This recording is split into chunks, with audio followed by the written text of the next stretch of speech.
Path of projectile for angular projection. कल horizontal projection के लिए हम लोगों ने किया था, याद होगा सबको, है ना। हॉरिजॉन्टल प्रोजेक्शन में डायग्राम बना था और हमने यू एक्स यू वाई निकाला था, ए वाई ए एक्स निकाला था, और फिर एक्स और वाई को लेके इक्वेशन बनाई थी। सेम आज यही करना है, सेम बिल्कुल।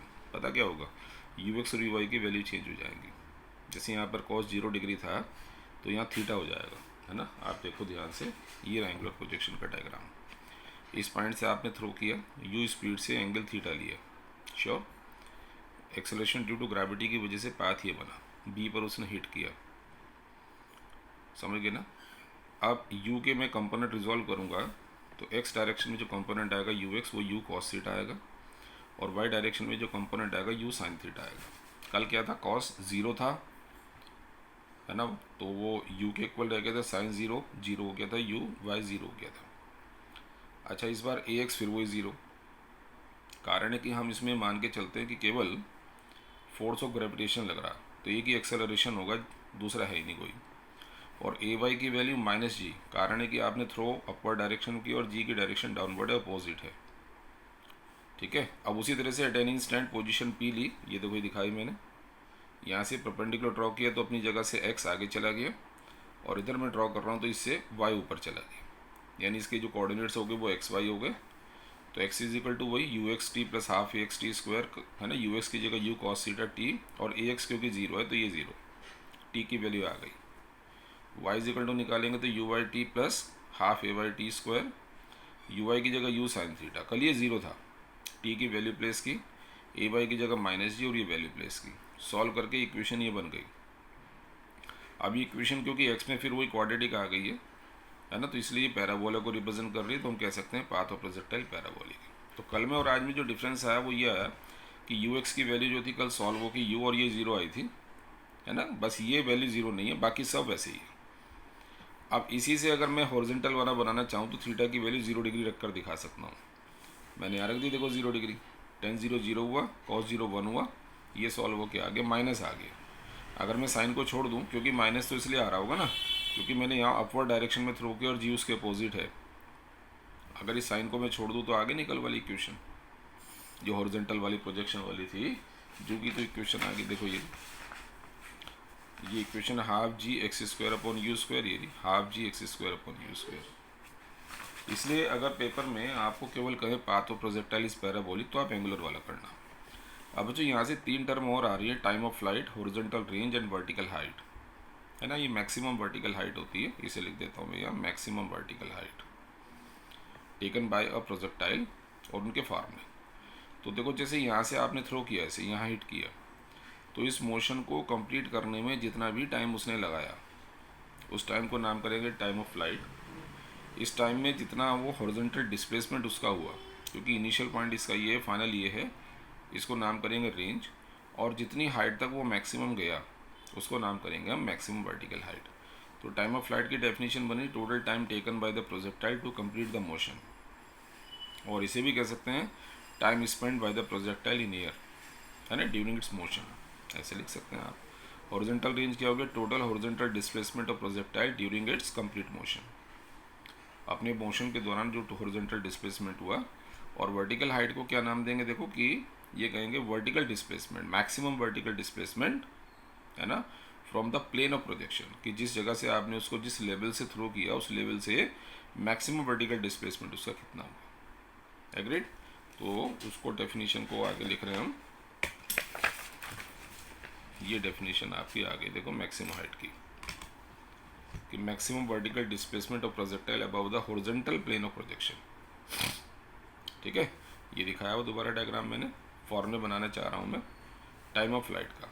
अब आप देखो ना, टाइम ऑफ फ्लाइट यानी टोटल मोशन, तो आप देखिए इनिशियल पॉइंट ए था, फाइनल बी था, इनिशियल भी वो ग्राउंड पर है, फाइनली भी ग्राउंड पर है। तो अगर मैं आपसे पूछूं कि कंप्लीट मोशन में वर्टिकल डिस्प्लेसमेंट कितना हुआ, मैक्सिमम वर्टिकल नहीं कह रहा हूँ मैं, वर्टिकल डिस्प्लेसमेंट कितना हुआ, तो आप कहेंगे साहब इनिशियली भी ग्राउंड पर था, फाइनली भी ग्राउंड पर है, वर्टिकल डिस्प्लेसमेंट जीरो होगा, इसी को मैं यूज़ कर रहा हूँ। In complete motion vertical displacement is zero. तो S is equal to U T plus half A T square से वर्टिकल के लिए इक्वेशन बना रहा हूँ मैं, Y is equal to U Y T half A Y T square, ये zero लिख दिया, समझ गए ना। यू साइन थीटा, टी की जगह कैपिटल टी लिखो, क्योंकि वर्टिकल डिस्प्लेसमेंट जो जीरो है वो कंप्लीट मोशन में है। ए वाई की जगह वही माइनस जी लिखेंगे, टी स्क्वायर, और सी सॉल्व करके निकाल लेंगे, ठीक है ना। अब कोई मेरे से पूछे कि ये तो टाइम कंप्लीट मोशन का है, यहाँ तक का टाइम कितना होगा, तो टोटल टाइम का आधा कर दो, यू साइन थीटा अपॉन जी। जब आप हॉरिजॉन्टल रेंज निकालेंगे तो इसमें क्लियरली वर्ड यूज़ कर रहे हैं आप हॉरिजॉन्टल, तो इक्वेशन एक्स की बनेगी। एक्स के प्लेस पर आर लिख दूंगा, यू एक्स, और टी के प्लेस पर टोटल टाइम, क्योंकि आप जो रेंज निकालेंगे टोटल टाइम निकालेंगे, और ए एक्स जीरो था इसलिए फैक्टर ज़ीरो, तो ये इक्वेशन बनी।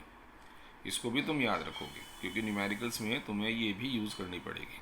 अब मैं केवल इसकी वैल्यू प्लेस करूँगा, यू कॉस थीटा, टी की जगह ये u square 2 sine theta cos theta upon g, and 2 sine theta cos theta को साइन 2 थीटा लिखते हैं, तो ये फार्मूला बन गया।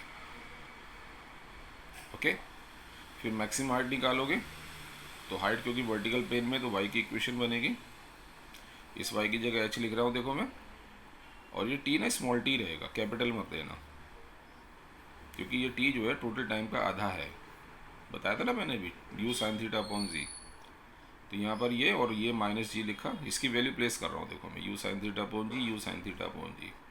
बाकी कैलकुलेट करने ये आप आराम से कर सकते हो, ये देख लोगे। You square sine square theta upon ji square आएगा, एक जी से जी कैंसिल होगा तो इसलिए अकेला जी बचा। ये कॉमन निकालोगे, अंदर बचेगा 1 माइनस हाफ, हाफ बचा ये रहा। तो एच की वैल्यू होगी you square sine square theta upon 2g। इसको प्रूव करने का एक छोटा सा मेथड और है, थर्ड इक्वेशन से, v y square u y square plus 2ay h M.